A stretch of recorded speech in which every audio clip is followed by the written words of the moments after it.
नमस्ते, हजुरहरूलाई स्वागत छ बुनुदीको किचनमा। आज चाहिँ म egg fry rice, homemade fry राइसको recipe लिएर आइसकेको छु।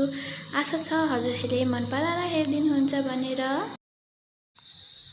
र ग्यासमा चाहिँ मैले एउटा कराईलाई बसाइसकेको थिएँ र कराईमा चाहिँ मैले ठुलो चम्चाको 3 चम्चा तेललाई पनि राखेँ।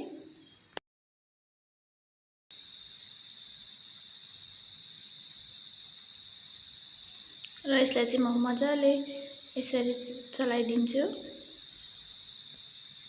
र यसमा चाहिँ मैले अदुवा लसुनलाई काटेर राखेको थिएँ, त्यसलाई राखेँ। त्यसै गरी हरियो खुर्सानीलाई पनि राखेँ। र अब चाहिँ म प्याजलाई पनि राखिदिन्छु। प्याज राखिसकेपछि अब एकचोटि मजाले चलाइदिने।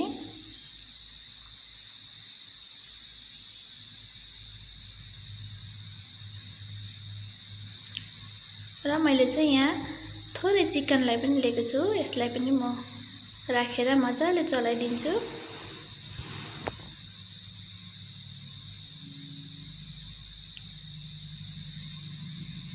यो चाहिँ अप्सनल हो, तर मलाई चाहिँ मनपर्छ, त्यही भएर राखेको।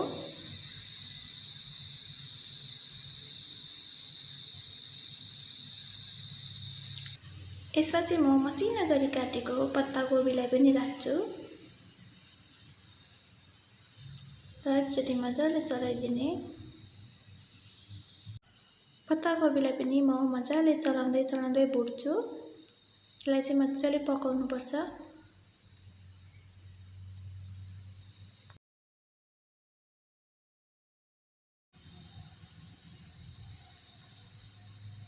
अब चाहिँ म यसमा नुनलाई राख्छु।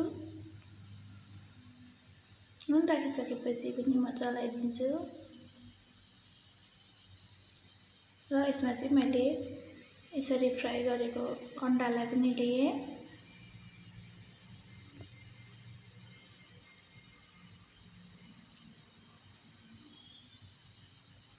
अन्डालाई चाहिँ मैले पहिले नै फ्राई गरेर राखेको थिएँ। र यसमा चाहिँ अब मैले राइसलाई राखिदिन्छु।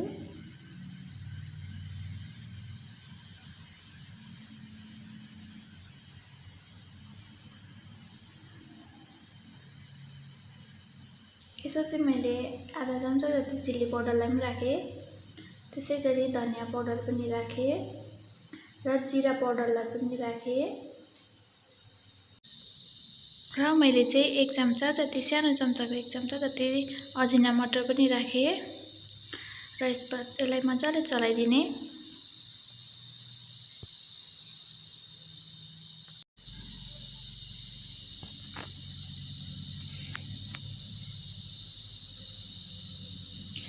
यतिको भएर मिक्स भइसकेपछि अब चाहिँ म यसमा राख्छु सोया सस,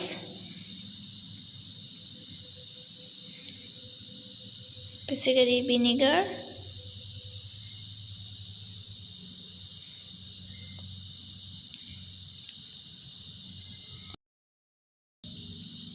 चिल्ली ससलाई पनि राखिदिएँ। र यसलाई पनि म मजाले मिक्स गरिदिन्छु। मिक्स गरेर यसलाई चाहिँ म 3-4 मिनेटको लागि पकाउँछु। यतिको भएर पाकिसकेपछि अब चाहिँ यसमा म धनियालाई राखिदिन्छु। धनिया राखिसकेपछि यसलाई म मजाले चलाएर फेरि पनि 2 मिनेटको लागि पकाउँछु।